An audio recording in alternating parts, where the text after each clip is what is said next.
Ladies and gentlemen, class is officially in session. No messing around here. Everyone find your seats, take a seat, sit down, stop talking to your neighbors, put your phones away. Okay, King Arthur is officially in Rise of Kingdoms. So today what we're gonna do, like we always do here on the channel, is take a look at some pre-release test results so that way you guys know exactly how good King Arthur might be when he officially lands in-game ready for testing in just a couple of days. And you definitely don't want to max King Arthur without watching this video, because there is a very important piece of information that I'm going to share later that honestly will define how you use King Arthur for the next few months. Anyway, we'll get into all of that later, but first, what's going on, guys? Cheers. Okay, with all that out of the way, let's jump into the rock battle simulator. This has been updated to version 1.7.3, the latest version that's been released by Specco, and I just want to remind you guys that I am not affiliated with this project at all. It's honestly just a super good tool to test out different commanders in Rise of Kingdoms. You can test out different gear sets, different talent builds, and as of some of the recent updates, you can also test out different formations as well as their respective inscriptions. So we're going to make good use out of that today in this video, because as you guys can see, the Delta formation is here as well, including a lot of the inscriptions for it. And as you guys know, the Delta formation gives you 10% more combo damage, and King Arthur is the first commander in the game to have the combo talent tree, which you can see in the bottom right hand corner is fully uploaded with all of the information that was revealed officially by the Rise of Kingdoms community managers on their YouTube channel. So why are we using the rock battle simulator today? Well, of course, because I am recording this before King Arthur comes into the game, and because whether people like it or not, the rock battle simulator continues to be the most accurate way to test in Rise of Kingdoms, besides actually testing in game, which we can't do until he actually arrives. Now, I already know some people are going to be in the comment section below saying that they don't trust the simulator or that they don't think it's accurate, and yet here you are clicking on a video revealing early results for a commander that is not in the game yet. Therefore, you know that this must be a simulator video. Furthermore, the sim does not care if you think it's accurate or not, because data doesn't care about your feelings. This is simply running the best known simulated battle formulas in the background as close as they are in game as possible. And so this is quite literally the best way to test literally anything outside of just doing it in the game. Okay, before we jump into the test results here, and the results are very, very interesting, I want to give you guys a quick breakdown of exactly how I ran these tests in this video. What I did for both sides is I assumed a 15% attack,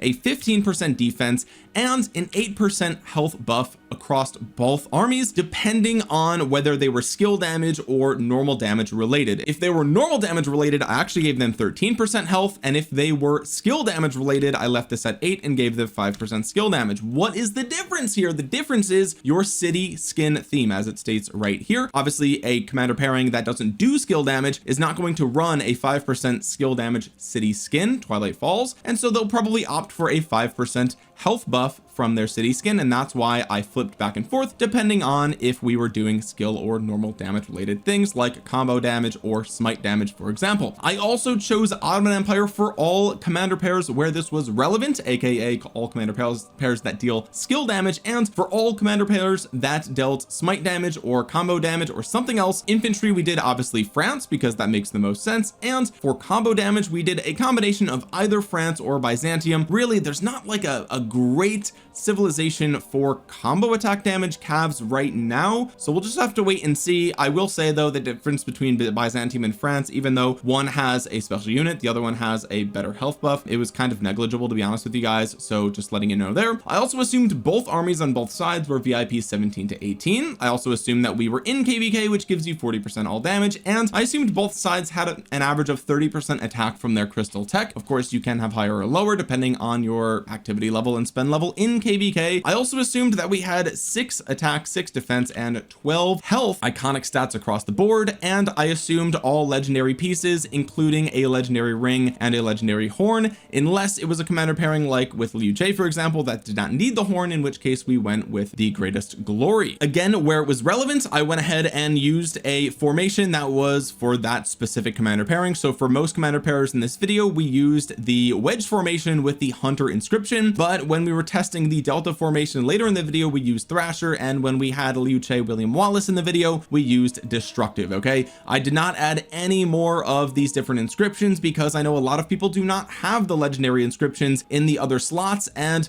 everything else is just, you know, a lot of these are stats, and I wanted to keep it simple, apples to apples. Okay, finally, where it was relevant, we did use the relics, and we also did use a little bit of the Lancer's banner for the KVK artifact, so we'll get into that a little bit later in the video. We also used a 10% defense item for both sides here, and I think that pretty much, oh, and finally we did 380,000 troops for every single army here, because a lot of times in KVK you're going to be running that 50% expansion, plus you're going to have KVK tech and other things, so I thought 380 was on the high end, maybe if you're like a free-to-play player or something like that, but I just wanted to see what it would really feel like if we were hitting like a truck. Sorry, let me move my head over here. We didn't do any iconic tier 2 through 5s, we didn't do any special talents for these pieces, so keep that in mind throughout this video. But now that you have an idea as to what exactly the testing parameters were for this video, we can go ahead and jump into the results that you care about. And our first test here was Nevsky Arthur versus Nevsky Joan. This was the most basic test that we could do because we could keep literally everything the same on both sides. And remember, when Arthur is secondary, he is a skill damage commander. Okay, he's dealing AoE skill damage of 2800 for his active skill, which is insane. Okay, and really we kept everything identical on both sides, except we swapped out Nevsky for King Arthur. And as you can see, on average, the Nevsky King Arthur had 31,500 severely wounded units with about 113,000 units remaining. The Nevsky Joan had about 52,000 severely wounded units and lost every single duel. Again, this is 1v1 duel results. Okay, so on average the Sev wound trade was 1.66 in favor of the King Arthur, of course. So we have King Arthur clear victory across the board in every single battle here. So King Arthur is an objective upgrade over Joan of Arc Prime, which makes sense because of course it is. Of course it is. Next up, we did Nevsky Arthur versus Huo Joan, and as you can see, the Nevsky Arthur had about 33,000 Sev wounds and 100,000 units remaining. The Huo Joan had about 51.4 thousand severely wounded units with 0 remaining, and the trade is once again in favor of King Arthur, 1.55. That's the Sev wound ratio. Okay, so the Huo Joan performed slightly better than the Nevsky Joan here, but all in all, the Nevsky Arthur was still the king. Next up, we did Nevsky Arthur versus Zhuge Herman, and this was an absolute blowout. Zhuge Herman got clapped in every single result. We have on average 28,000 severely wounded units for the Nevsky Arthur with 143,000 units remaining, and the Zhuge Herman on average had 53.7 thousand Sev wounds and 0 units remaining, with a almost 2-to-1 trade here in the Sev wound department. Moving on to the next test result here, we went up against William Wallace Liu Che because I figured, first of all, if Zhuge Herman loses every single time by a massive margin, there's no point in testing other archers because all the other archer pairings are worse unless you're optimizing for dueling, which nobody is actually doing, so it doesn't actually matter. I figured it's time that we just test Nevsky Arthur against what would arguably be the best way to duel against Nevsky Arthur that people might actually use. You could make the argument that maybe like Gorgo would be better for dueling or something like that. Regardless, William Wallace Liu Che is a very popular and common infantry pairing here, and I have bad news for infantry mains. Nevsky Arthur claps William Wallace Liu Che barely and on average, but it still wins 3 out of the 5 test results. Now, this is definitely the one where we would have to do a little bit more testing to get an accurate read here, but on average the Nevsky Arthur severely wounded units was 41.5 thousand. The Nevsky Arthur remaining units was on average 44.4 thousand. The William Wallace Liu Che Sev wounds is very similar, 44.5 thousand, with the remaining units at 27,000 on average. So on average, the Nevsky Arthur had a 1.07 trade here, the Sev wound trade, which was quite surprising because honestly, this being a super powerful infantry army should be countering cavalry, and yet here we see in a lot of these battles, we see the victory goes to the Nevsky Arthur. Now, it's not every time. Sometimes the William Wallace Liu Che wins, which is a good thing. It should be winning, but on average it lost which is kind of shocking. Now again, I only did 5 battles here, and so we'd have to go back and do even more if we want to get a better understanding, especially because these really flip, like these are pretty dramatic differences, right? So it's very important to understand that, you know, this is a small sample size. We'd have to do a lot more testing, but just the fact that King Arthur is winning some of these battles is actually insane. Next up, we replaced the William Wallace with an Alexander the Great as secondary here, and honestly the Nevsky Arthur claps, and this is because Alex is historically not a very good dueling commander, even with the museum relic here, and everyone knows that Alex is just better at going in and out of battles, just hitting them with instant proc and going away. But I wanted to test it here. I only ran 4 tests because it was just so abundantly clear that Nevsky Arthur was winning. Okay, what we see here is Nevsky Arthur on average 27.1 thousand severely wounded units, with almost 150,000 units remaining, and 54.4 thousand severely wounded units on average for the Liu Alex, with 0 remaining. It's a 2-to-1 sev wound trade right here, which is kind of disgusting. Next up, we brought out Ragnar CPO because I thought if there's any other infantry pairing that could possibly stop Nevsky Arthur from dominating, it would be this. Unfortunately, I was wrong because Nevsky Arthur is an absolute god tier pairing. Apparently the average sev wound units for Nevsky Arthur was 34.4 thousand. Nevsky Arthur had about 89,000 units remaining. The Ragnar CPO had almost 51,000 sev wounds on average, with 0 remaining, a 1.48 sev wound trade here. Things are not looking good for literally anybody except for calves. Next up, I was curious what would happen if we replaced the Nevsky with the Huo. The Huo Arthur could possibly be even stronger than the Nevsky, and as you can see here, I ran 4 tests up against the Ragnar CPO, and the results were, well, they were even better, which is why I only ran 4, because the results were clear. It was 29.6 thousand sev wounds for the Huo Arthur, with 129.2 thousand units remaining. The Ragnar CPO had on average 53.8 thousand sev wounds, with 0 remaining. It's a 1.82 sev wound trade here. Absolutely disgusting. Moving on, we tested the Huo Arthur against the William Wallace Liu Che, and we see a much better performance here out of the Huo Arthur, winning every single time except for 1. So we see on average 37.5 thousand sev wounds for the Huo Arthur. The Huo Arthur had on average 63.3 thousand units remaining. The William Wallace Liu Che had about 49,000 average sev wounds, and the William Wallace Liu Che had on average 2,400 units remaining, with a 1.31 sev wound trade in favor of the Huo Arthur. Now, after recording this data, I thought on it for a little bit, and I went back and I ran more tests with the Nevsky Arthur versus William Wallace Liu Che. I went back and I ran more tests with Huo Arthur against William Wallace Liu Che, and these results seem to be pretty much in line here. I continued to run the trades to see if William Wallace Liu Che would ever flip things in their favor, and they didn't. So I wanted to keep this video as short and sweet as possible. So let's move on to probably one of the more interesting parts of the testing that I did here that you might be most interested in, and this is testing the combo talent tree with the artifact. So what we have here is King Arthur primary with the full combo talent tree, with Liu Che secondary with the artifact that converts him into cavalry. This ideally would be the best combo attack damage situation that you could have right now at the time of recording this, until we see more combo commanders in the game. And as you can see, we ran it up against the William Wallace Liu Che, which was the strongest of the pairs that we went up against, and it lost every single time. The Arthur Liu Che lost 5 times in a row, and it was pretty set in stone. 55.7 thousand units, or sorry, sev wounds on average for the Arthur Liu Che, with 0 units remaining. The William Wallace Liu Che had on average 25.3 thousand sev wounds, with an average of 166,000 units remaining. So the trade definitely goes in favor of the William Wallace Liu Che, which is extremely important information for you guys to know, and we'll talk about that in just a second. But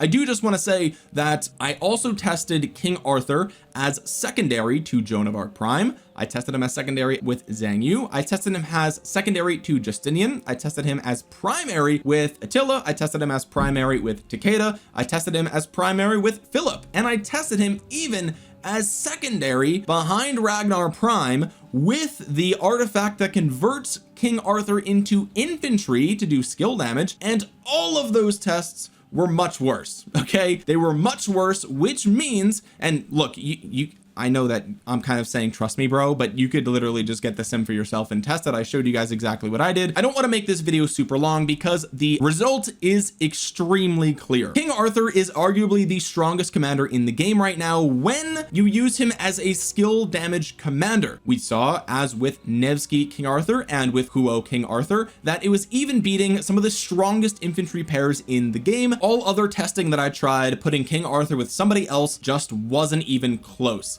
The best pairings for King Arthur at his launch will either be Nevsky primary, Arthur secondary, or Arthur secondary to Huo. Okay, in my testing, Huo Arthur seems to be the best single cavalry pairing in the game at the time of recording this. Again, this is early results pre-release, okay, so keep that in mind. Huo Arthur seems to be absolutely busted, which is great news for cavalry mains because that means they can just leave their Nevsky Joan alone, let it do its thing. It's going to pop off. It's going to be just as good as it's always been, but Huo Arthur is the way to go. Now, earlier in the video I said that you should not max Arthur before watching this video because I would reveal some very important information near the end of this video, and that was that the combo tree seems to be a bit lackluster at the time of recording this video. There was no great way to make use of the combo talent tree, either with Attila or with Takeda or even with Liu Che as the secondary converted into a cavalry commander with his combo attacks on the expertise. You would think that this would be super good, and unfortunately it was much worse in a dueling scenario than we saw from other things. Now, in-game testing could prove differently. Of course, Arthur and Liu Che are AoE commanders, and so they could actually perform quite well when paired together, but the question would become, why would you convert Liu Che into a cavalry commander in the first place when Liu Che already has some great commander pairings and infantry all on his own? So most likely you're not going to do that. So what we learned here is that when King Arthur comes into the game, you should not rush to fill him with delta armaments and inscriptions, because right now he's still probably better as a skill damage commander. Now, that might change if you have some of these other legendary inscriptions for your armaments, such as butterfly effect or steel skin, or especially flurry is just straight up 8% combo attack damage. That's kind of insane.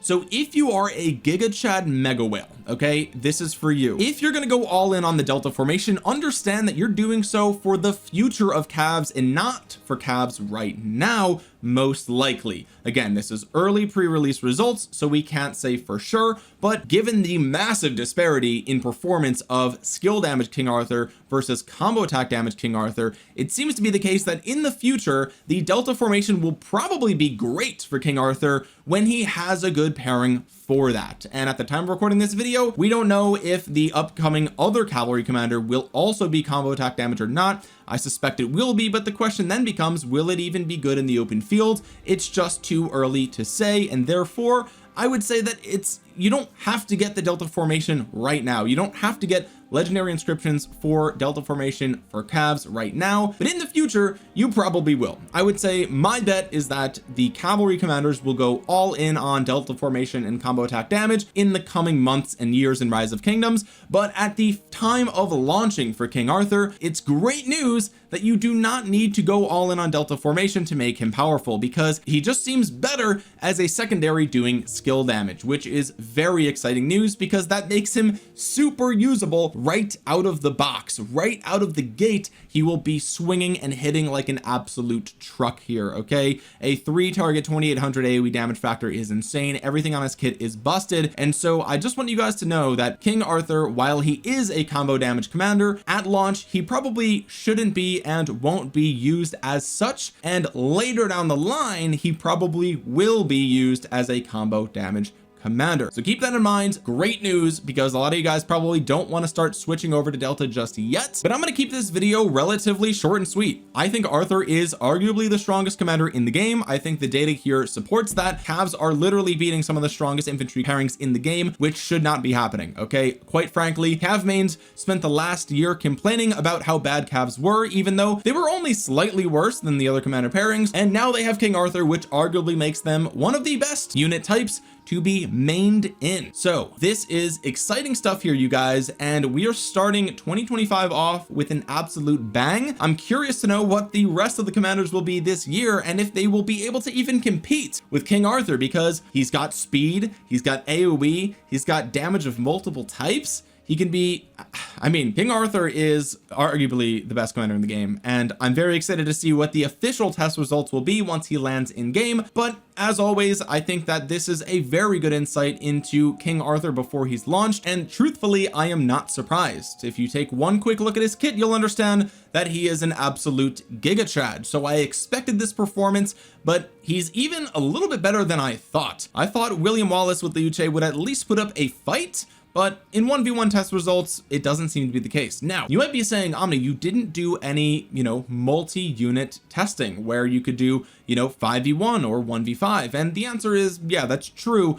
But King Arthur is not even a dueling commander. He's not a dueling commander. He's an AoE commander. He's literally meant for AoE. And so if I put him in a scenario where he's dealing AoE damage, then great news, he's going to be even better. So the fact that he's good at dueling, which is something he's not built for, just goes to show that if I put him in a scenario where he is supposed to outperform, odds are he will outperform. But if you guys are not happy with my test results here, you're welcome to use the Rock Battle Simulator. I will link the Patreon down below. Again, I am not affiliated with this project at all. I do not make any money off of this project at all. I've not even been asked to promote this project. I do so because it is extremely useful to test things, especially early on before they come into the game, and also if you just want to test things in a vacuum in a controlled environment and you don't want to sacrifice your own troops to do so, I find it super useful. So if you guys get access to it for yourself, then you can do all the testing that you want. You can test all the different pairings you want. You can test all the different modes. You can do him as rally, as garrison. You can test him in 1v5 or 5v1. It's up to you guys. I'm not going to run through every single test in the world because to me it seems pretty clear. You're either going to run him behind your Nevsky or behind your Huo. My best guess is that the best commander pairing for cavalry will be Huo Arthur moving forward, with Nevsky Joan coming in at a cool and solid and respectable second place. Honestly, whether you run Huo Joan or Nevsky Joan versus Huo Arthur and Nevsky Arthur, whoever has the King Arthur is going to be the better performing pair. But I just feel like you might as well do Huo Arthur. They both hit like a truck, and you could put all of your best gear and armaments on that one pairing, and then all of your secondary armaments and gear on the second pairing, and you'll be good to go. That's my plan moving forward. I can't wait to get my hands on King Arthur in game so we can see just how good he actually is. But ladies and gentlemen, class is dismissed. That's going to do it for today. If you found this video informative, useful, or entertaining, drop a thumbs up on it. It really helps this video out a ton. It'll push this out into the algorithm so other Rise of Kingdoms players might see it. And while you're down there, comment down below what you think about King Arthur. Is he as strong as you thought? Is he stronger than you thought? Do you think it's good that he's this strong or bad? Did Cavs need someone this strong? I mean, I know they needed a good commander, but did they need the best commander in the game? Let me know in the comments section down below. And while you're down there, consider subscribing to the channel and clicking the bell to be notified the next time I upload a Rise of Kingdoms video. And with that being said, guys, thank you so much for watching. This has been Omniarch. I will talk to you guys again soon. Peace.